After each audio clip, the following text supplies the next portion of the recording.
ఒకసారి థ్యాంక్ చేద్దాం. హల్లెలూయా. ప్రియులరా, తిరిగి ప్రభు తన వాక్యాన్ని ధ్యానించుకున్నటకు, తన లేఖనాలను పరిశీలించుటకు మనకిచ్చిన ఈ చక్కటి అవకాశాన్ని బట్టి దేవునికి వందనాలు తెలుస్తున్నాము. ప్రతి గురువారం దేవుడు తన వాక్యం ద్వారా మనతో మాట్లాడుతూ కదా, ఎన్నో సత్యాలు, ఎన్నో రహస్యాలు, ఎన్నో మర్మాలు ఆయన మనకు నేర్పిస్తూ గత 20 సంవత్సరాల నుండి మనం ఈ యొక్క బైబిల్ స్టడీ ద్వారా అనేక సత్యాలు నేర్చుకుంటూ వచ్చాం. ప్రియులారా, అందును బట్టి దేవునికి వందనాలు. మనం బ్రతికినన్ని రోజులు, మనం ఈ లోకాన్ని విడిచిపోయే వరకు ప్రియులారా మనము దేవుని వాక్యాన్ని నేర్చుకుంటూనే ఉండాలి. ఎవరే కానీ నేను మొత్తం నేర్చుకున్నాను, నేను దేవుని వాక్యంలో పర్ఫెక్ట్ అయ్యానని అనలేదు. అనగలుగుతామా? అనలేదు. ఎందుకంటే ఇది తూగుతా ఉన్న కొలది మనకు దొరికే ఒక బంగారం గని లాంటిది అన్నమాట దేవుని వాక్యం. ఎన్ని సంవత్సరాలు మనం ధ్యానించినా, ఎన్నిసార్లు బైబిల్ చదివినా ఇంకా దేవుని వాక్యం మనకు కొత్తగా కదా, నూతనంగా ఉంది. అందుకని దేవుని చట్టంగా మనం ఎంతో పొందినామంటే ఆయన వాక్యం మనకు మన భాషలో తెలియజేశాడు. నేను చాలాసార్లు చెప్పాను, మనకు ప్రపంచంలో 6,000 కంటే ఎక్కువ భాషలు ఉన్నాయి. 6,000 కంటే అనేక భాషలు ఉన్నాయి. కానీ మనకు బైబిల్ మాత్రం కొన్ని భాషలలో మాత్రమే మనకు అందుబాటులో ఉందని, తెలుగులో మనకు అందుబాటులో ఉంది. గోవా దగ్గరికి వెళ్తే కొంకిని అని ఒకడు ఉన్నారు. ఆ భాష వాళ్ళకు లిపి లేదు, బైబిల్ వాళ్ళ భాషలో లేదు. వాళ్ళు చదవాలంటే ఇంగ్లీష్లోనే చదవాలా, మరాఠీలోనే చదవాలా. లంబాడీస్ వాళ్ళకు పాపం భాష ఉంది కానీ లిపి లేదు. తెలుగులోనే రాసుకోవాలా, తెలుగులోనే చదువుకోవాలా, ఇంగ్లీష్లోనే చదువుకోవాలా. కదా, ఈ మాంగారోలు మామిడికాయలు అమ్ముతా ఉంటారు కదా, వాళ్ళకి భాష ఉంది కానీ లిపి లేదు. నో స్క్రిప్ట్, అక్షరాలు వాళ్ళకు లేవు. ఆ భాషలో ఎవరు అక్షరం కనెక్ట్. అలాంటిది మనం ఎంత ధన్యులు బట్టి కదా దేవుడు మనకు మన భాషలో, మన మదర్ టంగులో ఆయన వాక్యం ఇచ్చినందుకు మనం ఎంతో ధన్యులుగా భావించాలా. ఈ వాక్యం మనకు ఉన్నప్పుడు, ఉన్నన్ని రోజుల వరకు, మనం బ్రతికిన రోజులు ఈ వాక్యాన్ని మనం వినాలా. పోయినసారి మనం నేర్చుకున్నాం కదా, దేవుని వాక్యాన్ని మొదట మనం చదవాలన్న. చదువు రాని వాళ్ళు ఏం చేయాలా? వినాలి. ఇప్పుడు మా అమ్మ ఉంది, ఆమెకు చదువు రాదు. ఆమె ఏం చేస్తుందంటే ఆమె వాక్యం వింటా ఉంటుంది. మరియమ్మ గారు ఉన్నారు, ఆమెకు కొద్దిగా వచ్చారా మరియమ్మ గారు? అస్సలు రాదు, కానీ ఆమె వాక్యం వింటది. బాగా తెలుసు, మనకంటే ఎక్కువ తెలుసు. ఒకరోజు ఒక పెద్ద మనిషి సువార్తమ్మ, ఆమె తిమోతికి రాసిన మొదటి పత్రిక మొత్తం కంఠస్థం చేసి వాక్యం చెప్పింది చర్చలో. చదువుకున్న మేమందరం, చదువుకున్న వాళ్ళంతా మేము చేయలేకపోయినాం పరిమళ. సో చదువు రాజలకు ఆకాష్ అప్పుడు ఏం చేయాలా? దేవుని వాక్యాన్ని వినాలి. వినుట వలన విశ్వాసము కలుగును అనే వాక్యం మనకు. కాబట్టి మనం ఎంత ధన్యులం అంటే మన భాషలో దేవుడు మనకు తెలుగులో ఇచ్చినందుకు దేవుడు వందనాలు చెల్లిద్దాం. హల్లెలూయా. సో మనం ఈ రోజు తిరిగి మన మధ్యకు మన మరియమ్మ ఫ్రెండ్ మేరీ కదండి, మీ పేరు మేరీ గారు మన మధ్యకు వచ్చారమ్మా. వాళ్ళు వరంగల్ అంట, వాళ్ళు మన మధ్యకు వచ్చారు. దేవుడు మిమ్మల్ని, మీ కుటుంబాన్ని దీవించుగాకమ్మా. ఆమె దేవుడు మిమ్మల్ని ఇంకా మీ కుటుంబం ఆశీర్వదించుగాక. సో ఈ రోజు ప్రియులారా, ధన్యులు కీర్తన గ్రంథంలో కదా పోయిసారి మనం నేర్చుకున్నాం. ధన్యులు ఎవరయ్యా? ధన్యులు అంటే మనము 3 వాక్యాలు నేర్చుకున్నాం. తీసుకుందామా? దేవుడి వాక్యం ప్రకారం మొదటి ధన్యులు ఎవరంట? కీర్తనల గ్రంథము 1వ అధ్యాయము 1వ వచనం చదువుకుందాం. ఇక్కడ ఎవరు ధన్యులు అనేది ఇక్కడ దేవుడి వాక్యం మనకు స్పష్టంగా రాయడం. మనము కీర్తన పుస్తకం ధ్యానిస్తున్నాం కాబట్టి అందరూ గుర్తుపెట్టుకోవాలి. 1వ అధ్యాయము 1, 2 వచనాలు చదువుకుందాం. అందరు తీసిన తర్వాత నేను మీ కొరకు చదువుతాను, వినండి. నన్ను పూర్తి ఎంకరేజ్ చేస్తావా? కొద్దిగా కీర్తన గ్రంథము 1వ అధ్యాయము 1వ వచనం. దుష్టుల ఆలోచన చొప్పున నడవక, పాపుల మార్గమున నిలవక, అపహాసకులు కూర్చున్న చోటున కూర్చునక, యెహోవా ధర్మశాస్త్రమునందు ఆనందించుచు దివారాత్రములు దానిని ధ్యానించువాడు ధన్యుడు. ఎవరు ఇక్కడ ధన్యులు కదా? పోయిన వారం దానికన్నా ముందు వారం నేర్చుకున్నాము. దుష్టుల ఆలోచన చొప్పున నడవకుండా, పాపుల మార్గమున నిలవకుండా, అపహాసులు అంటే వేరొకరు జోక్ చేయడం, వేరొకరు గేలిగా మాట్లాడటం. వీళ్ళు పొట్టి ఉన్నారు, వీళ్ళు నల్లగున్నారు, వీళ్ళ పండ్లు పెద్ద ఉన్నాయి, వీళ్ళ ముక్కు చిన్న ఉంది, ఈ రకంగా వీళ్ళకి బట్టతల ఉంది, వీళ్ళకి పొట్ట ఉంది, ఇలా గేలిగా అపహాసం చేసే వాళ్ళతో వాళ్ళతో మనం ఉండకూడదంట, వాళ్ళతో నిలబడకూడదంట, వాళ్ళతో ఎక్కువ హాయ్ అంతే, హాయ్ బాయ్ అంతే, కానీ వాళ్ళతో కూర్చుని వాళ్ళతో మనం సావాసం చేయకూడదంట. మరి ఏం చేయాలంట? ఓకే, యెహోవా ధర్మశాస్త్రములు ఆనందించుచు దివారాత్రము దాన్ని ధ్యానిస్తూ ఉండాలి. ఈ లోకం మనకు శాశ్వతం కాదు. ఇక్కడ కూర్చొని మనందరం, నాతో సహా మనమందరం ఈ లోకంలో పిల్లలు దేవుడు సృష్టించేవాడు. మన సమయం వచ్చినప్పుడు ఎప్పుడైనా మనం చనిపోవచ్చు, ఈ లోకాన్ని విడిచిపోవచ్చు. మనం కళ్ళు మూసుకున్న వెంటనే పిల్లలా మనం దేవుడి దగ్గరికి వెళ్తాం. ప్రభు నమ్ముకున్న మనము విశ్వాసం ఇలాగే కొనసాగితే దేవుని దగ్గరికి వెళ్తాం. సో కాబట్టి ఈ లోకం మనకు శాశ్వతం కాదు. అందుకని ఉన్నన్ని రోజులు ఆ వాక్యాన్ని మనం ఉద్యోగం చేసుకోవచ్చు, మనం చదువుకోవచ్చు, హౌస్ వైఫ్ గా వంట చేసుకోవచ్చు, భర్తగా మన డ్యూటీకి వెళ్ళొచ్చు, స్టూడెంట్ గా స్కూల్కు కాలేజ్కి వెళ్ళొచ్చు, మన బిజినెస్ లో మనం ఇన్వాల్వ్ కావచ్చు. కానీ దానికన్నింటికి ఎక్కువగా దేవుని వాక్యాన్ని మనము ధ్యానిస్తూ, దేవుని వాక్యాన్ని వింటూ, దాన్ని మనం చదువుతూ, దాని ప్రకారం లాస్ట్కు జీవించాలి కదా. పోయినసారి మనం నేర్చుకున్నప్పుడు కదా, దేవుని వాక్యాన్ని మొదటి చదవాలంట, దాని తర్వాత ఏం చేయాలా? దాన్ని ధ్యానించాలి. ముఖ్యంగా చదివి వదలకూడదు. ఎవరు రాశారు, ఎందుకు రాశారు, ఏ సందర్భంలో రాశారు, ఎవరి గురించి రాశారు, దాంట్లో నేనేం నేర్చుకోగలుగుతాను అని ప్రతి వాక్యం ద్వారా మనం ఏదో ఒకటి నేర్చుకోవచ్చు అండి. ఇది నాకు కాదు, ఇది దేవుడు ఇశ్రాయేలుకు రాశాడు, ఇది యూదులకు రాశాడు, ఆ రోజులు వాళ్ళకి రాశాడు అని అనుకోకూడదు. ఆ రోజులలో వాళ్ళకి రాశాడు కాబట్టి దేవుని స్టాండర్డ్ సేమ్. ఆ రోజు విగ్రహాలను చేయొద్దన్నవాడు ఈరోజు విగ్రహాలను చేయమంటాడా? ఆ రోజు వ్యభిచరించవద్దు అని చెప్పిన వాడు ఈరోజు వ్యభిచారం చేయొచ్చు అని అంటాడా? ఆ రోజులలో అబద్ధం ఆడొద్దు అన్నవాడు ఈరోజు మీరు అబద్ధం ఆడొచ్చు అని అంటాడా? ఆయన స్టాండర్డ్ ఆ రోజులలో ఎట్టుందో ఈ రోజు కానీ అలాగే ఉంది. సో కాబట్టి వాళ్ళకి రాశారు, అది నాకు కాదు అనుకోకూడదు, అది దేవుడు నాకు రాశాడు. సో ఎవరు శిష్యులు ఉంటే కదా ధన్యులు?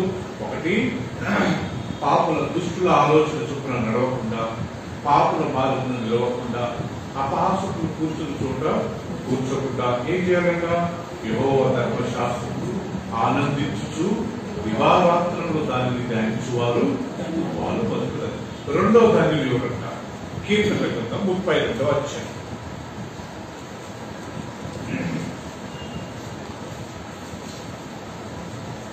కీర్తన గ్రంథం 32వ అధ్యాయంలో రెండోసారి రాయబడ్డది. ఎవరయ్యా ధన్యులు? అందరు గమనించి నేను చదువుతాను.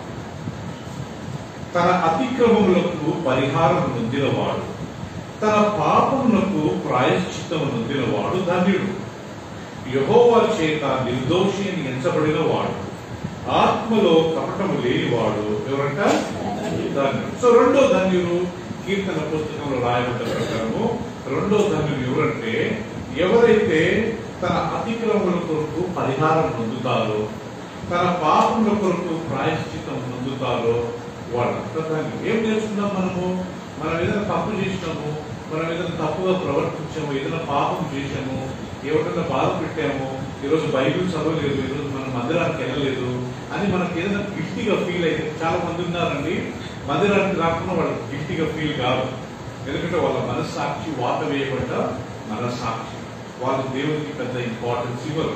కానీ కొంతమంది మనం ఉన్నప్పుడు మనలో కొంతమంది ఉన్నారు, మందిరానికి వెళ్తున్నా మనసంతా బాధ కదా, మనం బైబిల్ చదవకుండా ప్రార్థన చేసుకోకుండా మనసంతా బాధ ఉంటుంది. అట్లాంటి సమయంలో ఏం చేయాలంటే మనం దేవుని దగ్గర పశ్చాత్తాపడాలి. అయ్యో ప్రభువా, ఈరోజు తప్పు చేశాను, నేను బైబిల్ చదవలేదా, క్షమించయ్యా, అయ్యో నేను ఈరోజు ప్రార్థన చేసుకోలేకపోయాను, అయ్యో మందిరం ఇంత దగ్గరుంది, ప్రతి గురువారం ప్రతి ఆదివారం నేను మందిరానికి వెళ్ళలేకపోయానే, ఎంత దౌర్భాగ్యం ప్రభు, నన్ను క్షమించాను. మనం షాపింగ్లకు వాటికి వెళ్తాము, దేవుని సన్నిధికి రావడానికి నేను ఎందుకు ప్రభు ఇంత బాగా నిర్లక్ష్యం చేస్తాను, మనం మన పాపలకు, మనం చేసిన తప్పుల కొరకు ప్రాయశ్చిత్తం పొందాలంట. అందరు చేసుకున్నారు, అందరూ వస్తున్నారా అని వేరొకరి గురించి మనం మాట్లాడదు. ఓకే, నా గురించి నేను మాట్లాడదు, నా గురించి నేను ఆలోచించాలి అంతేగాని వాళ్ళు ఆలోచిస్తుందా. చాలా మంది ఈ మధ్య సమర్థించుకుంటారు, భార్య భర్తలు బాగా గొడవ పడతారు. మా దగ్గరకు వచ్చి చెప్తూ అందరి ఇంట్లో ఉండేదే కదా బ్రదర్ అని సమర్థించుకుంటారు. అంటే అందరి ఇంట్లో ఉందని మన ఇంట్లో పెట్టుకుంటామా? అందరు దాపుతుండ్రు, మనం కానీ తాగుతామా? అందరు దొంగతనాలు చేస్తుండ్రు, మనం కానీ చేద్దామా? అందరు పాపం ఉండ్రు, మనం కానీ ఉందామా? అందరి ఇంట్లో ఉందని సమర్థించుకొని, అంటే మేము గొడవ పడ్డది ఏం ప్రాబ్లం లేదు మరి అంటే మా దగ్గర ఎందుకు రావాలా, మా దగ్గర నుంచి ఏమేమి ఎందుకు చెప్పాలని కదా. మీరు మనల్ని మనం సమర్థించుకోకూడదు. తప్పు జరిగిందా, తప్పే, దేవుడు దాన్ని సమర్థిస్తాడా? అందరి కుటుంబాలు అందరు రాస్తారు కదా అని మనం సమర్థిస్తాం. అందుకే బైబిల్ రాయబడింది, మన పాపాలకు మనం ప్రాయశ్చిత్తం పొందాలా, మన పాపములు మనం దేవుడి దగ్గర పరిహారం పొందాలా. అంటే మన పాపాలు ఒప్పుకోవాలా. దేవుడికి విరుద్ధంగా పాపం చేసి దేవుడికే మనం పాపాలు ఒప్పుకోవాలా.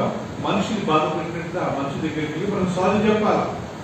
ఆ మనిషి దగ్గరికి సారీ చెప్పకుండా దేవదానంలో బాధ పెట్టాను, ప్రతాప్ను తిట్టాను అని చెప్పి వాళ్ళ దగ్గరికి వెళ్ళకుండా దేవుడి దగ్గర క్షమాపణ అడిగితే లాభం లేదు. వాళ్ళని బాధపడితే వాళ్ళ దగ్గరికే వెళ్ళాలా.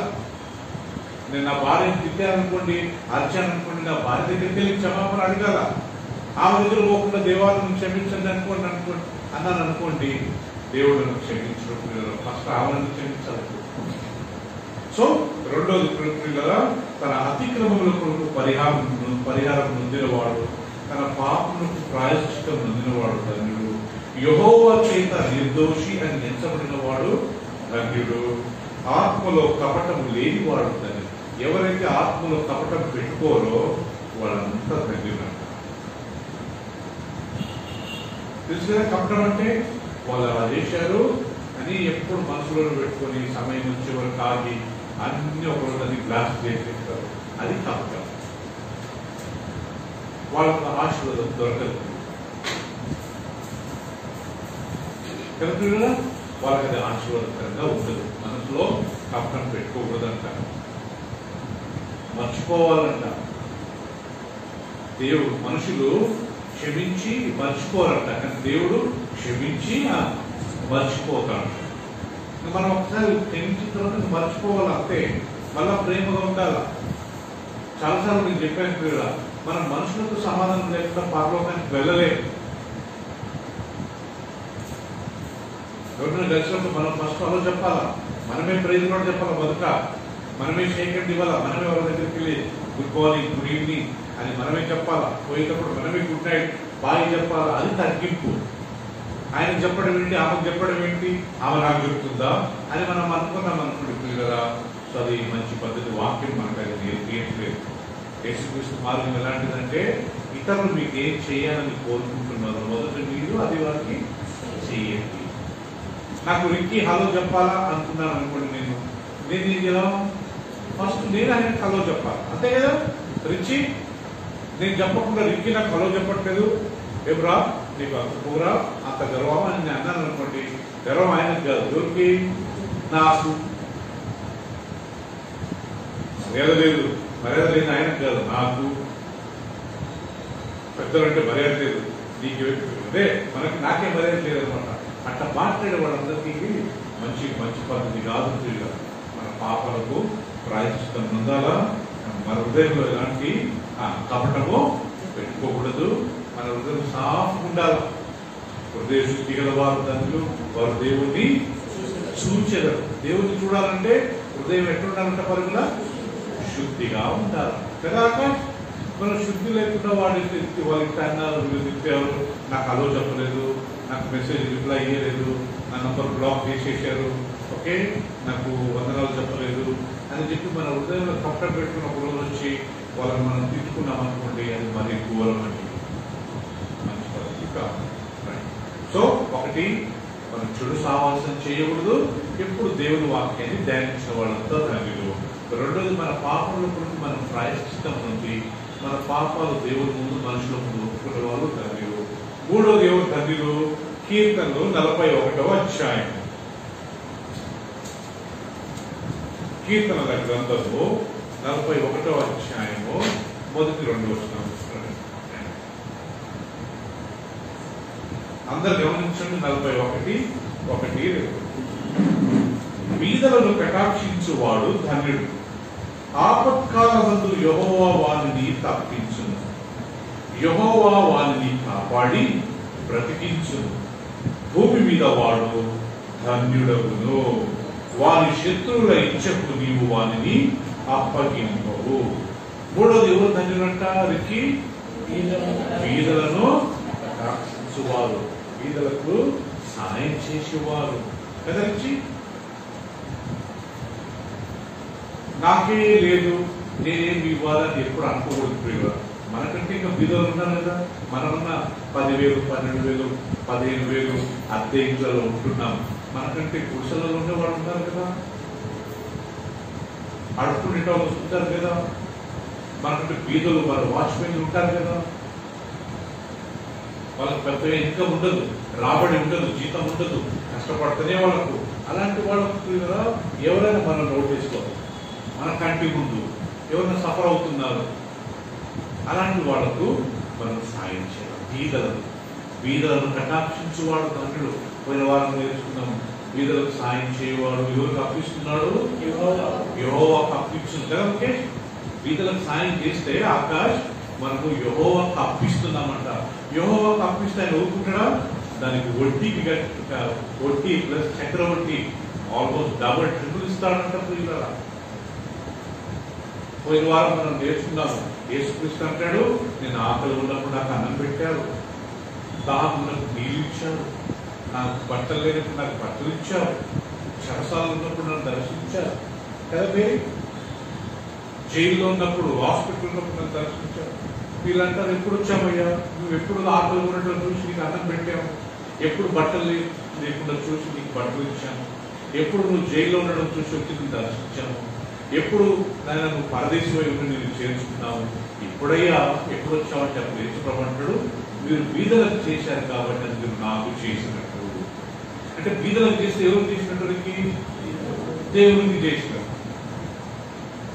మానవ సేవే మానవ సేవ. మన మన ఇండియాలో మంచి సామెత కదా. నేను డైరెక్ట్ దేవుడికి సేవ చేయగలుగుతానా? సేవ దేవుడి సింహాసనము బట్టకు క్లీన్ చేయడము, దేవుడి సింహాసనం చుట్టూ ఊడవడము, ఏమండి క్యాండిల్స్ అలా చేయగలుగుతారా? దానికి దేవుని దగ్గరికి వెళ్ళి ప్రభు any help, can I do any help అని చెప్పగలుగుతారా? సున్నిగా చేయగలుగుతామా? మరి ఆయనకి మరి ఎట్లా ఆయనకి ఏమైనా సేవ చేయాలా? ఎలా? మనుషులకు వెరీ గుడ్. మనుషులకు సేవ చేస్తే బీదలకు సేవ చేసినప్పుడు, ఎవరైనా అవసరతలు ఉన్నప్పుడు వాళ్ళకి మన సాయం వాలంటీర్ చేయాలి, చెప్పించుకొని చేయకూడదు కదా పిల్లలు. మనం ఈరోజు చేస్తే రేపు మనకు కష్టం వచ్చినప్పుడు దేవుడు ఎవరిలో పంపుతాడు. మనం ఏది విత్తుతామో ఆ పంట కోస్తాం. ఇప్పుడు మనం సాయం చేస్తే రేపు మనకు లక్షలు దేవుడు సాయం చేస్తాడు. మనం చేసింది 100 రూపాయలే, మనం ఇచ్చింది 500. కానీ దేవుడు రేపు లక్షలు మనకు అవసరం. మన పిల్లలకి ఎడ్యుకేషన్ 50 లక్షలు కావాలా, 20 లక్షలు కావాలా, 30 లక్షలు కావాలా, లోన్ రావాలా. ఎప్పుడు వస్తుంది? మనం ఎప్పుడైనా పిల్లలకు సాయం చేస్తే అప్పుడు దేవుడు ఇస్తాడు. మనం ఎవరికి సాయం చేయకుండా, ఎవరికి మనం పట్టించుకోకుండా, వాళ్ళకి కష్టం ఉన్నా కానీ వాళ్ళు సఫర్ అయితే నాకేంటి అనే పద్ధతిలో మనం ఉన్నాం అనుకోండి, రేపు మనం దేవుడి దగ్గరికి ప్లీజ్ ప్రభావ మాకు లోన్ కావాలా, లేకపోతే మాకు కొద్దిగా హెల్ప్ కావాలా ప్రభావ అంటే దేవుడు ఇస్తాడు నుంచి. మనం తనకు సాయం చేస్తే వాక్యం రాయబడింది, మంచి వారికి నువ్వు మేలు చేయి ప్రభావ. ఇంగ్లీష్ లో do good to those who are good. నేను ఇతరులకు మంచిగా ఉంటే దేవుడు నాకు మంచి చేస్తాడంట. నేను ఇతరులకు సాయం చేస్తే దేవుడు నాకు సాయం చేస్తాడంట. నేను ఇతరులకు సాయం చేయకపోతే నేను దేవుడి దగ్గరికి వెళ్ళి ఎంత ఉపవాసం చేసినా, ఎంత పశ్చాత్తాపడి, ఎంత ఏడ్చినా దేవుడు ఇవ్వడు. మనం ఏ కొలత చొప్పున మనుషులకు తీరుస్తామో అదే కొలత చొప్పున మనము తీర్పు పొందుతాము. తీర్పు తీర్చకుడి, అప్పుడు మిమ్మల్ని గురించి తీర్పు తీర్చబడదు. ఎవరిని ఇద్దరు తీర్పు తీర్చొద్దు. వాళ్ళు లావు ఉన్నారు, వాళ్ళు నల్ల ఉన్నారు, వాళ్ళు పొట్టి ఉన్నారు కదా, వీళ్ళు ఎప్పుడు అలా మాట్లాడకూడదు. వాళ్ళకి షుగర్ ఉంది, వాళ్ళకి బీపీ ఉంది, ఆ క్యాన్సర్ వచ్చి చచ్చిపోయింది అట్లా ఎవరన్నా అంటే నెక్స్ట్ గుర్తుపెట్టుకోండి, గ్యారంటీగా వాళ్ళకి అటాక్ అవుతుంది. తప్పకుండా వాళ్ళకి వస్తుంది. తోటి మనిషి కష్టపడుతుంటే, రోగంతో బాధపడుతుంటే ఆ రోగం వచ్చిందని చెప్పి వాళ్ళని ఎక్కిరించామనుకోండి, ఇంకా నెక్స్ట్ వెయిట్ చేయండి, ఒక రోజు వస్తుంది మనకు ఆ రోగం వచ్చేస్తుంది. అవసరమా? కన్నడలో ఒక మాట ఉంది, ఏంటంటే మాతనాడు కింద మౌనವಾಗಿರುವುದೇ ಒಳ್ಳೆಯದು. అంటే మాట్లాడడం కంటే మౌనం ఉండడమే మంచిది కదమ్మా. ఊరికి కామెంట్ చేసి రేపు ఆ శిక్ష మనం తెప్పించుకోవాలి. సో అయినంత వరకు మనం ఎక్కడైనా సిగ్నల్స్ దగ్గర పోయినప్పుడు అడుగుకుంటూ ఉంటుంది కదా, తీసుకున్నాం ఒక 50, 20, 100 రూపాయలు వాళ్ళకి వేస్తాం. ఇంటి దగ్గరకు ఎవరైనా కష్టపడుతున్నారు, మన వాచ్మెన్ పిల్లలు బాధపడుతున్నారు, సాయం చేస్తాం. మనం ఇచ్చేది 100నే, రేపు దేవుడు మనం కొన్ని వేలలో ఇస్తాడు, లక్షలలో ఇస్తాడు కదా, కోట్లలో ఇస్తాడు. నేనైతే హృదయపూర్వకంగా నమ్ముతున్నా. సో ఈ రోజు కొత్తగా కొత్త పాట ఏంటయ్యా? ఈ రోజు మనం నేర్చుకునే కొత్త పాట 40వ అధ్యాయం కీర్తన. ఇప్పుడు 3 నేర్చుకున్నాం ఆల్రెడీ. ఇప్పుడు 40వ అధ్యాయం 4వ వచనం అండి. అందరు చూడండి మీ బైబిల్లో 40వ అధ్యాయం 4వ వచనం నేను చదువుతాను. గర్విష్ఠులనైనను త్రోవ విడిచి అబద్ధములు తట్టు తిరుగు వారినైనను లక్ష్య పెట్టక యెహోవాను నమ్ముకుని వాడు ధన్యుడు. మళ్ళా చదువుతాను, అందరు బాగా గమనించండి, ఒకసారి గమనించండి. గర్విష్ఠులైనను త్రోవ విడిచి అబద్ధములు తట్టు తిరుగు వారినైనను లక్ష్య పెట్టక యెహోవాను నమ్ముకుని వాడు ధన్యుడు. సో ప్రియులారా, ఇక్కడ 4వ ధన్యత రాశారు.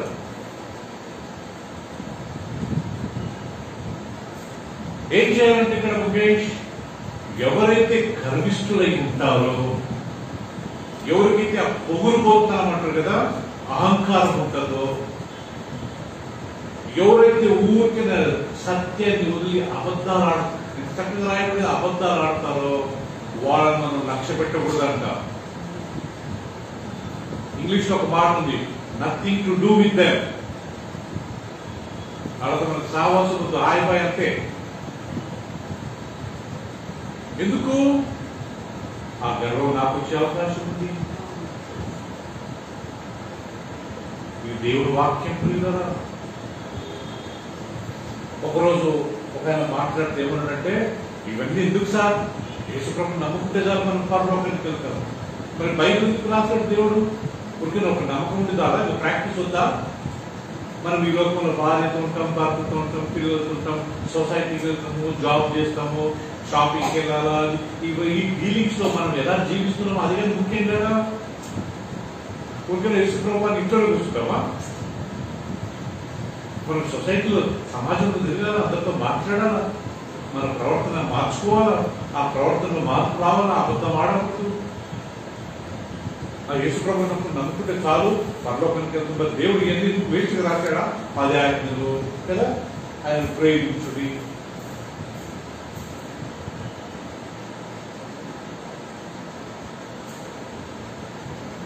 ఎవరైనా ధన్యులు అంటే అబద్ధాలను ప్రేమించి దాన్ని జరిపేవారు జోలికి వెళ్ళరు. వాళ్ళతో మనం పెద్దగా సావాసం చేయకూడదు.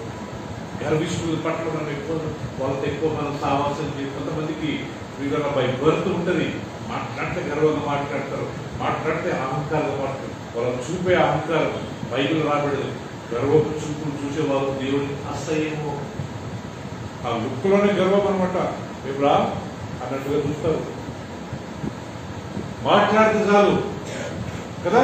మనకు తెలుసు కొంతమంది మన సొసైటీలో వాళ్ళు ఎట్లా మాట్లాడతారంటే, బైబిల్లో రాయబడింది, గర్విష్ఠుల జోలికి వెళ్లకుండా 4వ వచనంలో, గర్విష్ఠులైనను త్రోవ విడిచి అబద్ధముల తట్టు తిరుగు వారిని లక్ష్య పెట్టక వాళ్ళు ఏం చేయాలా? యెహోవా యందు నమ్మకం ఉంచాలా. They have to trust in the lord.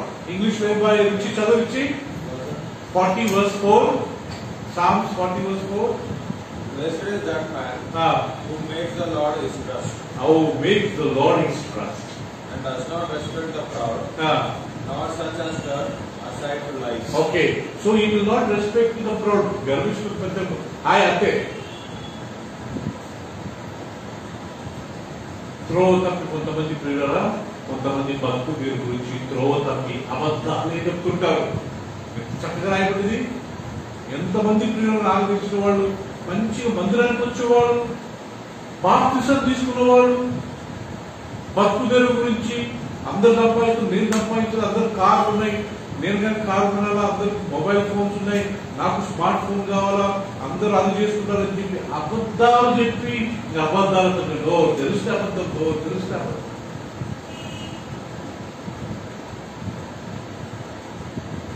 బైబిల్లో మొదటి పాపం ఏ పాపం అంట? అబద్ధం కదా ప్రతాప్? ఎవరు చెప్పారు మొదటి అబద్ధము? అవ్వ. ఏమని చెప్పింది? ఆ సర్పం వచ్చి, సాతాను వచ్చి, ఈ పండుగను నువ్వు దేవుడి మాదిరి అవుతావు అని అన్నప్పుడు ఆ యొక్క అవ్వానంట దేవుడు మమ్మల్ని తినొద్దని చెప్పడమే కాకుండా దాన్ని ముట్టొద్దు అని చెప్పాడు. అబద్ధం చెప్పాడు. ప్రకటన గ్రంథం చివరి పాపం బైబిల్ ఏది మెన్షన్ రాయబడింది?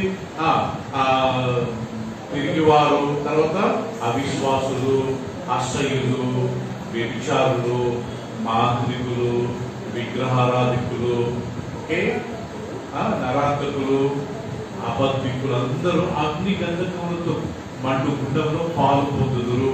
ఇది రెండవ మరణము. చదివే కదా? రేపు మర్డరర్స్, నరహత్య చేసేవాడు నరకానికి వెళ్తారంట, అబద్ధాలు చెప్పేటోళ్ళుగా నరకానికి వెళ్తారంట. అబద్ధం ఏదో పెద్ద ప్రాబ్లం కాదనుకుంటున్నాం పిల్లరా. అబద్ధం కంటే డేంజర్ ఈ లోకంలో ఏది లేదు. ఒక్కసారి అబద్ధం చెప్పడం నేర్చుకున్నాం అనుకోండి, ఇంకా జీవితకాలం అంతా మన జీవితం నాశనం అయిపోయినట్టే. 100 రూపాయల దగ్గర అబద్ధం, పెళ్లి దగ్గర అబద్ధం, ఇల్లు గంట దగ్గర అబద్ధం.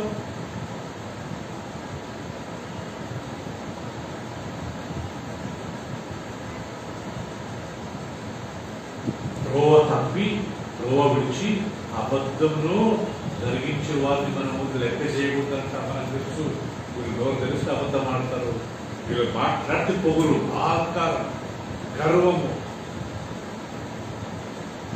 వాళ్ళ జోలికెళ్ళరు, హాయి బాయ్ అంటే వాళ్ళు పెద్దగా డీప్గా మనము సావాసం చేశామనుకోండి మనం పాడైపోతాం అంతే. నేను చెప్పట్లే ఈ మాట, ఎవరు చెప్తున్నారు? దేవుడు వాక్యం చెప్తుంది. మన చదువుతున్నావా? 40:4 కదా, అందరు చూడండి.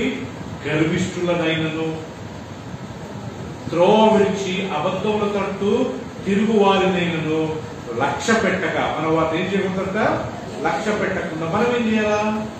యెహోవాను నమ్ముకుని వాడు వాళ్ళే ధన్యులంట. ఇప్పుడు we have to trust in the Lord. యెహోవాను ఆశ్రయించువారు అని. ఇక్కడ ఆశ్రయించడం అంటే అర్థం ఏంటంటే డిపెండ్ కావడం, ఒక వ్యక్తి మీద డిపెండ్ కావడం, ఆధారపడడం. ఇప్పుడు రిచ్చి వాళ్ళ మమ్మీ డాడీ మీద ఆధారపడ్డారు, ప్రిన్సీ సన్నీ వాళ్ళ మమ్మీ మీద డాడీ మీద మా మీద ఆధారపడతారు, ముఖేష్ మేఘన వాళ్ళ పెళ్లిళ్ళు అయ్యి వాళ్ళ ఉద్యోగాలు పొందే వరకు ఎవరి మీద ఆధారపడేటవాళ్ళు? తల్లిదండ్రుల మీద కదా పిల్లలు.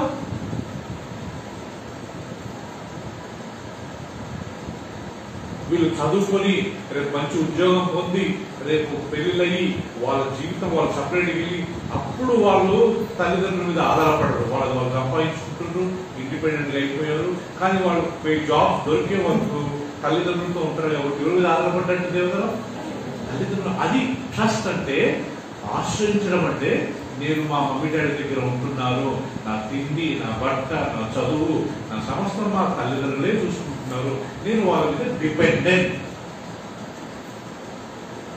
I trust, I depend on them.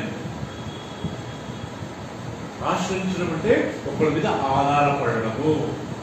నాకు ఇప్పుడు ఇన్కమ్ లేదు, నాకు ఏ జీతం లేదు, ఏ రాబడి లేదు, మా మమ్మీ డాడీతో వాళ్ళ యొక్క ఇన్కమ్తోనే నేను బ్రతుకుతున్నాను అని ఆశ్రయించడం, అది వాళ్ళ మీద ఆధారపడటం.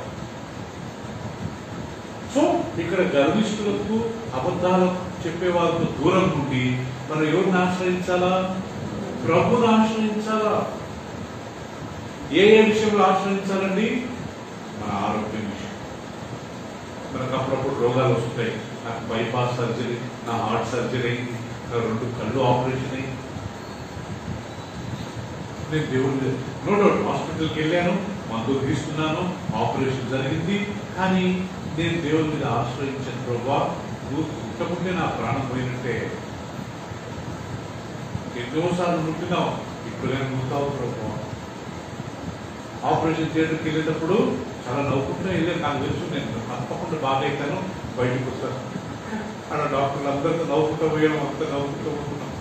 అంతా ఏంటి హార్ట్ ఆపరేషన్ నవ్వుకుంటూ పోతున్నాను. అంటే ఇక్కడ పాయింట్ ఏంటంటే ఐ ట్రస్టెడ్, నేను దేవుడి మీద ఆశ్రయించాను, ఆయన మీద ఆధారపడ్డాను.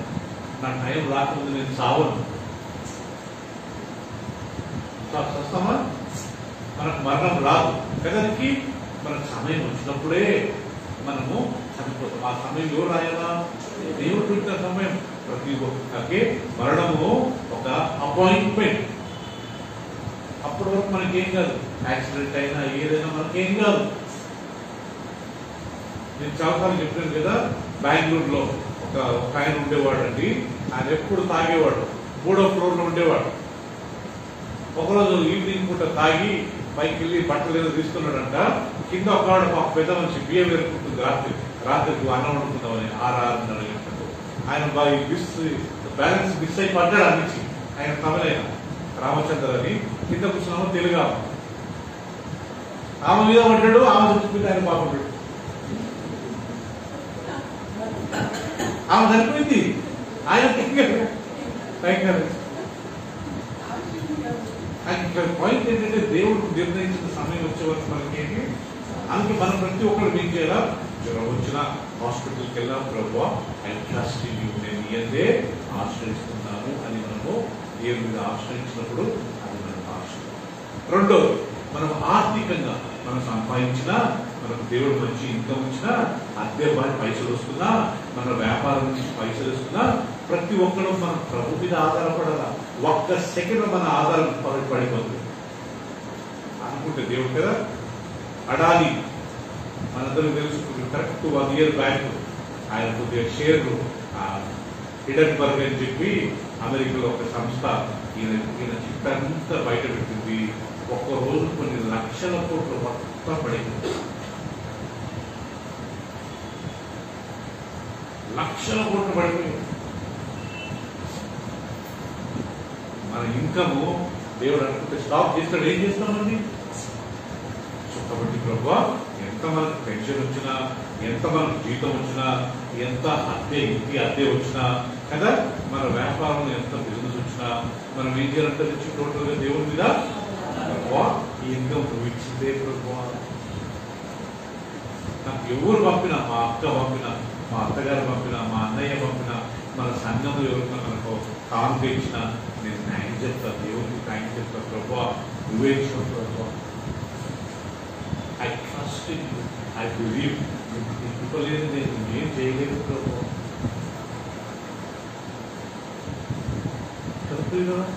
నాకు ఆపరేషన్ అప్పుడు, నా గుండె ఆపరేషన్ అప్పుడు, నా ఆపరేషన్ కంటే ఎక్కువ పైసలు ఇచ్చాడు దేవుడు నాకు. నా కళ్ళు ఆపరేషన్ అప్పుడు, నా కంటి ఆపరేషన్ కంటే ఎక్కువ పైసలు ఇచ్చాడు దేవుడు నాకు. మన ఆహారం విషయం ఆయన నియంత్రే నేను ఆశ్రయిస్తాను. మన ఎడ్యుకేషన్, మన తెలివి ఎవరిస్తారంట మనకు? బైబిల్ రాయబడింది, యెహోవా యందు భయభక్తులు కలిగి ఉంటే జ్ఞానములకు మూలము. జ్ఞానం ఎక్కడి నుంచి వస్తుంది? ఆ తల్లిదండ్రులు దేవుని యందు నమ్మిక ఉంచారు కాబట్టి ఆ తల్లిదండ్రుల భక్తిని చూసి వాళ్ళ పిల్లలకు దేవుడు జ్ఞానం ఇస్తాడు. దేవుని భయభక్తులు కలిగి నేను మా మిస్సెస్ ప్రభును విశ్వసించాము. చిన్నప్పటి నుండి మా సన్నిని, మా ప్రిన్సిని దేవుడు జ్ఞానంతో నింపాడు. ఆకాష్, రెబేకా ప్రభుని నమ్ముకున్నారు, ఆయన మీద ఆధారపడ్డారు. వాళ్ళ భక్తిని చూసి ప్రస్తుతానికి దేవుడు ఆ పిల్లలకు జ్ఞానం ఇచ్చిండు. వాళ్ళు కొద్దిగా ఎదిగిన తర్వాత వాళ్ళకు తెలిసిన తర్వాత వాళ్ళు కానీ ప్రభు మీద ఆధారపడతారు కాబట్టి ఇంకా జ్ఞానము దేవుడు వారికి పెంచుతాడు. ఇంకొక వాక్యం మీద రాయబడ్డది, మీలో ఎవరికైనా జ్ఞానం పొదువైనట్లయితే అతడు ప్రభువును అడగవలేను, అప్పుడు దేవుడు వారికి ధారాళంగా జ్ఞానాన్ని ఇస్తాడు. నేను ప్రియులారా 10వ తరగతి వరకు నాకు లెక్కలంటే భయం, మ్యాథ్స్ అంటే నాకు చెమటలు వచ్చాయి. నేను కాపీ కొట్టేవాడిని. నా స్కూల్ ఫ్రెండ్ ఉండేవాడు, ఆడు ముందు కూర్చుండేవాడు, ఎగ్జామ్ అప్పుడన్నా ఆడు చూపించేవాడు, కాపీ కొట్టేవాడిని. 10వ తరగతి అప్పుడు నేను ప్రభుని నమ్ముకుని బాప్టిజం తీసుకున్నాను. అప్పుడు చూస్తే నాకు ఒక భయం, నేను ప్రభుని నమ్ముకున్నాను కదా, ఇప్పుడు కాపీ కొడితే బాగుంటుంది కదా, మనము బాధ్యతగా ఉండాలని చెప్పి నేను దేవుని అడిగిన, ప్రభువా నాకు ఈ లెక్కలు ఒకటి అర్థం కావట్లేదు ప్రభు. ఇప్పటికీ నాకు అప్పుడప్పుడు కళ వస్తాయి, ఎగ్జామ్ రాసినట్టు లేచి గంటసేపు కూర్చుంటా ఒక బాగుంటాయి. అది ఏదో వచ్చినప్పటి నుంచి నాకు అది భయం, 10th వరకు. సో నేను లాస్ట్ దేవుడిని అడిగాను, ప్రభు నాకు జ్ఞానాన్ని ఇవ్వండి. ఇంకొక నెల ఉందామా నాకు ఎగ్జామ్, మరేమో గారు ఎగ్జామ్ నెల ఉంది, ఏం చేయాలో అర్థం కావట్లేదు, లెక్కలు అర్థం కావు. మా ఇంటికి ముందు లైన్లో ఒక 5 మంది 3 సార్లు 10 ఫెయిల్ అయిన వాళ్ళు రోజు అక్కడ వచ్చి గ్రూప్ స్టడీ చేసుకుంటారు లెక్కలే. నాకు ఎవరో చెప్తున్నారే వాళ్ళు 4 ఫెయిల్ అయిన రోజు అక్కడ పోయి చూస్తూ చదువుకుంటున్నారు, నువ్వు నేర్చుకుంటావు అన్నారు. వాళ్ళ దగ్గరికి వెళ్ళానండి, వాళ్ళు ఎక్స్ప్లెయిన్ చేసి వాళ్ళు చెప్తుంటే అర్థమైంది, మా సార్ చెప్తే అర్థం. మా సార్ గబగబా చెప్పి వెళ్ళిపోయేవాడు. వీళ్ళు 1 by 1 నీట్గా వివరించారు. వీళ్ళు నమ్ముతారో లేదో వీళ్ళ నా జీవితంలో ఫస్ట్ నుంచి 10th వరకు ఫస్ట్ టైం నా సొంతంగా లెక్కలు రాశాను 10th ఎగ్జామ్లో. ఒక 60-65 వచ్చింది, థ్యాంక్యూలో పాస్ అయినా. సో దేవుడిని అడిగాను, నాకు జ్ఞానం లేదు ప్రభా. మరి ముఖ్యంగా ఈ మ్యాథ్స్ లో వాళ్ళ ఇంగ్లీష్ కన్నడ అన్ని మంచిగా ఉన్నాయి, కానీ ఈ మ్యాథ్స్ ఒక్కటి అర్థం కాదు, ఆ ఫార్ములాలు అర్థం కాదు. ఇప్పుడు మ్యాథ్స్ నాకు భయం లేదు కదా. సో ఆ రకంగా ప్రియులరా దేవుడు జ్ఞానాన్ని దేవుడే ఇవ్వాలని సొంతంగా దేవుడిని అడిగినప్పుడు దేవుడు ఇస్తాడు.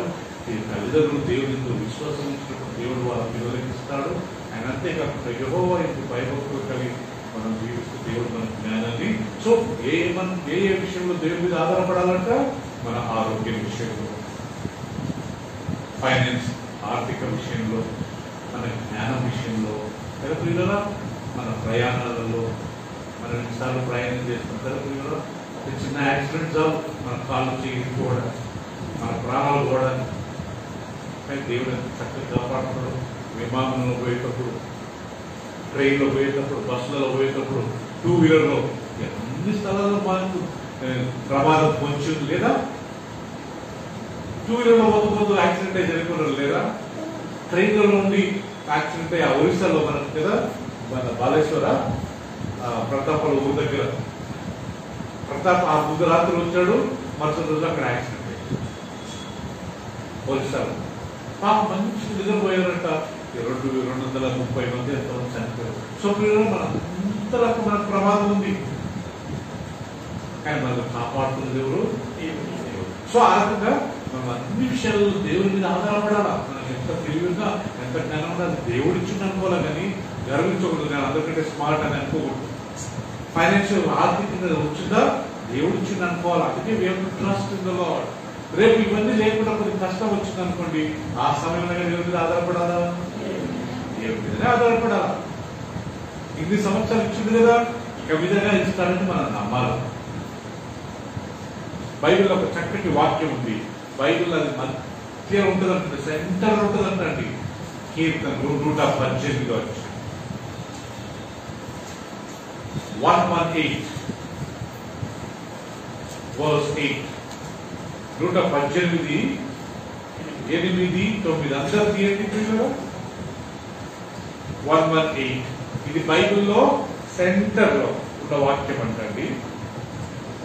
ఏమనుంది ఇక్కడ?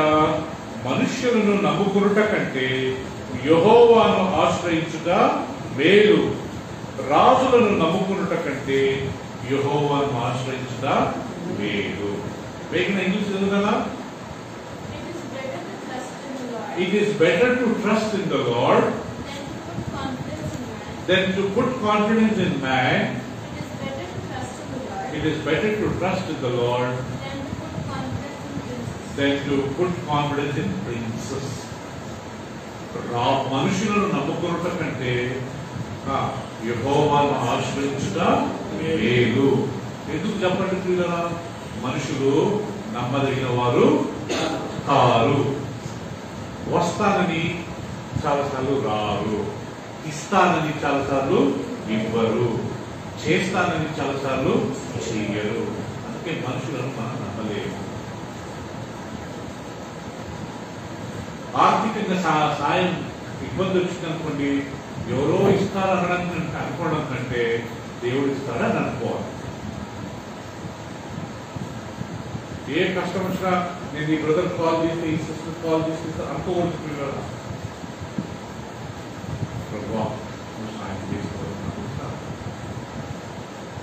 కొన్నిసార్లు మనం అడగడంలో తప్పేం లేదు.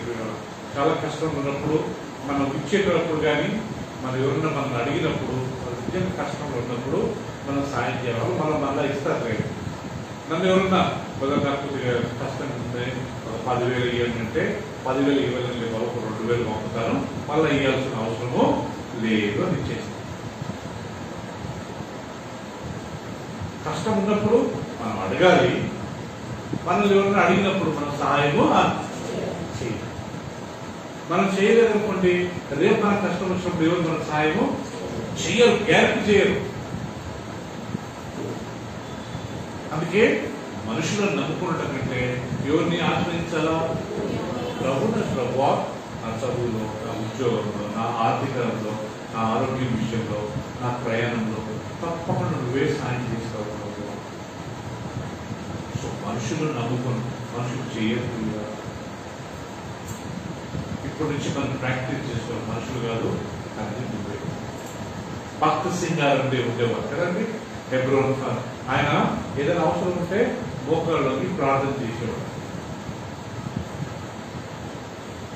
మోకాళ్ళలోకి ప్రార్థన చేసేవారంట.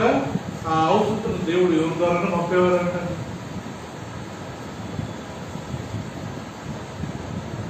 జార్జ్ బుల్లర్ అని ఒక ఆయన ఇంగ్లాండ్ దేశంలో ఉండేవారు కదా. ఆయన దేవుడు సేవ చేస్తూ ఒక అనాథ ఆశ్రమం నడిపేవాడు. ఎవరు అడిగేవాడు కాదు. ప్రతిరోజు ప్రతి నెలకు ఎవరో వచ్చి రేషన్ ఇచ్చి ఆహారం పిల్లలకు పెట్టేవారంట. ఒకరోజు ఏం లేవంట, ఒక 100 మంది ఎంతమంది పిల్లలు ఉండేవారంట. వాళ్ళందరికీ తిండి టైం అయింది,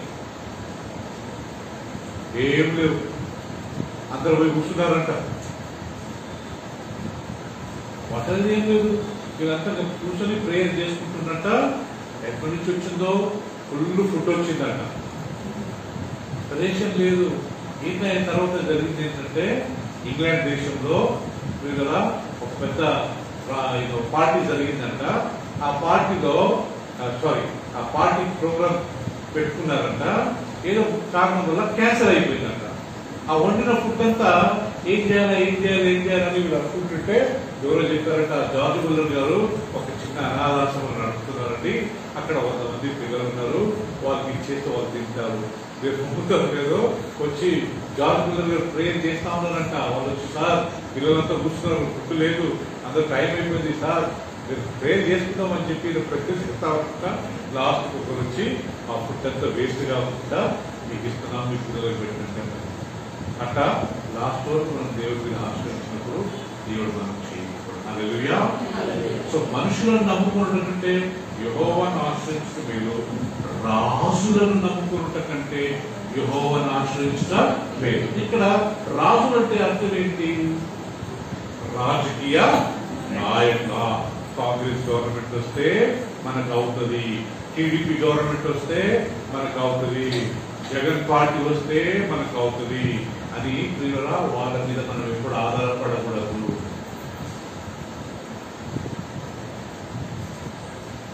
కదా ప్రియులా, వాళ్ళు చేస్తారా? మనుషులన్నా కొద్దిగా నమ్మచ్చు, రాజకీయ నాయకులు అసలు నమ్మలేదు కదా. కరెక్ట్ ఎలక్షన్స్ అప్పుడే కనపడతారు వచ్చి, తర్వాత అసలు కనపడదు.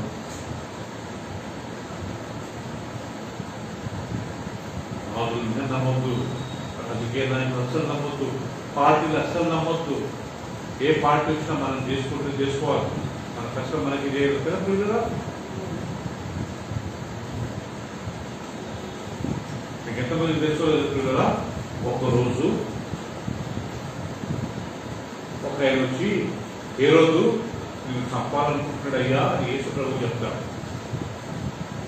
అప్పుడు యేసుప్రభు ఏంటంటే వెళ్ళి ఆ నక్కకు చెప్పు అంటాడు. వెళ్ళి ఎవరికి చెప్పు? ఆ నక్కకు. దేవుని వాక్యం ప్రకారము రాజకీయ నాయకులు ఎవరితో పోల్చారు? దానియేలు గ్రంథంలో 4 రాజుల గురించి రాశారు. ఒక రాజును వెలుగుబంటితో పోల్చారు, ఇంకొక రాజును చిరుతపులితో పోల్చారు, ఇంకొక రాజును పులితో పోల్చారు, ఇంకొక రాజును సింహంతో పోల్చారు. అంటే ఈ రాజకీయ నాయకులంతా క్రూర మృగాలు. అర్థమైంది కదా. అందుకే వాళ్ళ మీద మనం ఏం చేయకూడదు, అస్సలు ఆధారపడకూడదు. వాళ్ళకి ఫోన్ చేస్తే ఆయన చేస్తాడు, ఆయన నాకు తెలుసు. యూట్యూబ్ లో వినటం అందరూ వినండి ప్రియులరా. ఏదో పెద్ద ఇన్ఫ్లుయెన్స్ ఉంది నాకు ఆయన తెలుసు, నాకు రేవంత్ రెడ్డి తెలుసు, నాకు కేసీఆర్ తెలుసు, కేటీఆర్ తెలుసు అని వీళ్ళ మీద ఆధారపడ్డారనుకోండి, వాక్యం ప్రకారం తప్ప వాళ్ళు ఏం చేయాలి. మనకు చక్కగా రాయబడింది, యెహోవా మనుషులను నమ్ముకున్నట్టు కంటే యెహోవాను ఆశ్రయించడం లేదు, రాజులను నమ్ముకున్నట్టు కంటే ఎవరిని ఆశ్రయించడం లేదు? యెహోవా. ఈ మనుషులు, ఈ రాజులు, ఈ రాజకీయ నాయకులు, ఈ పార్టీలు వీళ్ళంతా ఒకరు అధికారంలో ఉండగానే వాళ్ళు మన పెద్దగా ఎవరికి సాయం చేయలేరు. మన ప్రపంచంలో అన్నిటికంటే ధనవంతమైన దేశం మన దేశమే అంట. కానీ ఆ డబ్బంతా రాజకీయ నాయకుల దగ్గరే ఉన్నారు.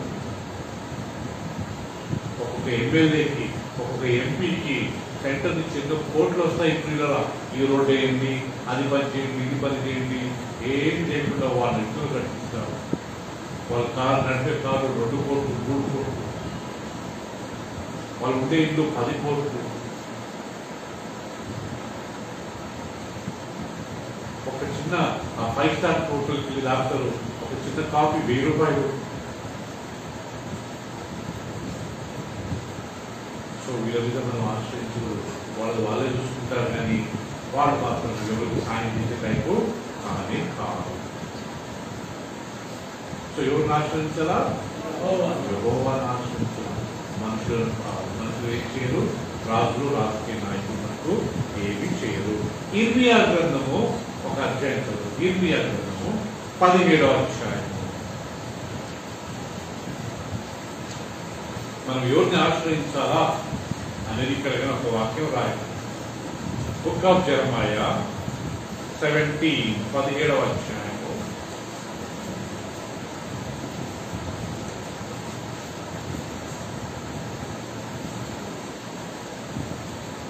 అందరు గమనించండి. 17, 7, 8 చదువుతారు. 17లో 7 and 8, 17వ అధ్యాయంలో 7. యెహోవాను నమ్ముకుని వాడు చెప్పండి. అందరు తీశారా? రైట్.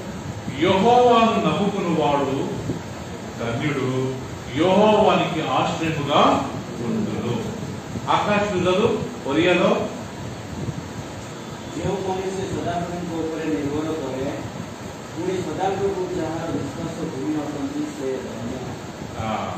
ఇంగ్లీష్ చదువుకి Blessed is the man who trusts in the Lord, whose hope is the Lord. యెహోవాను నమ్ముకునివాడు ధన్యుడు, యెహోవానికి ఆశ్రయముగా ఉండును. ఎవరైతే ఆయన నమ్ముకుంటారో వాళ్ళందరికీ దేవుడు ఆశ్రయం ఉంటాడంట. ప్రియులారా, కొద్ది కాలం మనకు కొద్ది కష్టాలు ఉండొచ్చాము, కానీ లాంగర్ రన్ లో దేవుడు వారికి ఆశ్రయంగా ఉంటాడు. సావాసం ఉండాలా, మనుషులతో సావాసం ఉండాలా, కానీ ట్రస్ట్ ఎవరి మీద ఉండాలా? దేవుడి మీదనే ఉంటాడు. యెహోవాను ఆశ్రయించువాడు ధన్యుడు, యెహోవానికి ఆశ్రయముగా ఉంటాడు. ఎంత చక్కటి మాట కదా. నా మీద ఆధారపడ్డాడు కాబట్టి నేను ఆయన చేరుతానా అని అంటాడు ప్రభు. ఇప్పుడు ఆకాశం ఉన్నాడు, ఆయన ఇద్దరు కూతురు వదులుతాడా? ఎక్కడైనా పనికి వెళ్ళి ఏదో కష్టపడి ఏదో సంపాదించి పిల్లలకు ఆహారం పెట్టి వాళ్ళని స్కూల్కి పంపి వాళ్ళని పెళ్లిళ్ళు అయ్యే వరకు పెళ్లిళ్ళు అయిపోయిన తర్వాతనే ఒక తండ్రిగా ఒక తల్లిగా తెలుస్తూ మన పిల్లలు మనతో ఎందుకంటే వాళ్ళు మన మీద ఆధారపడ్డారు. వాళ్ళు మన రక్తం పంచుకుని పుట్టారు.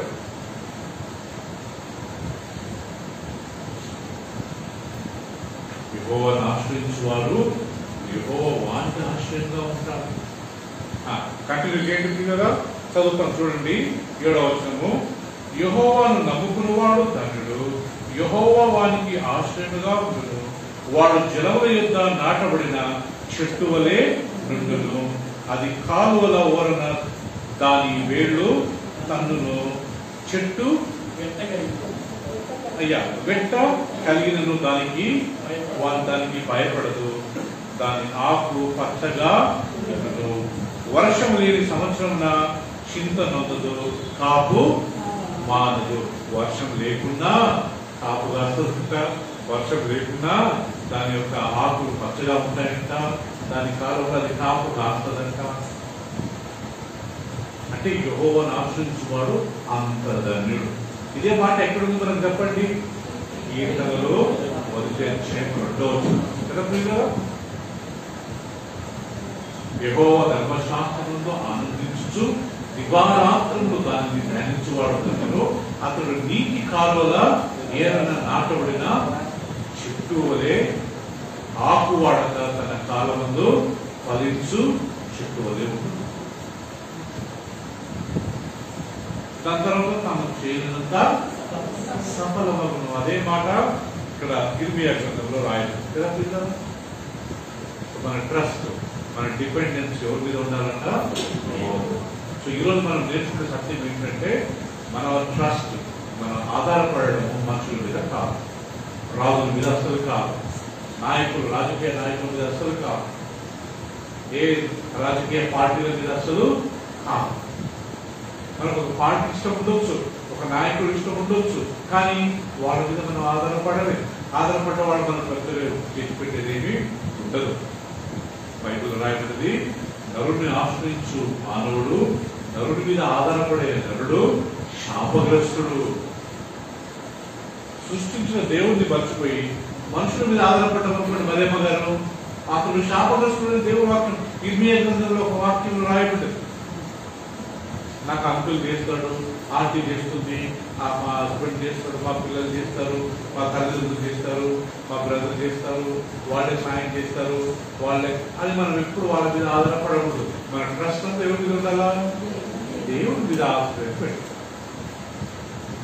సో ప్రియులారా, ఈరోజు ఇప్పటికి 4 నేర్చుకున్నాం.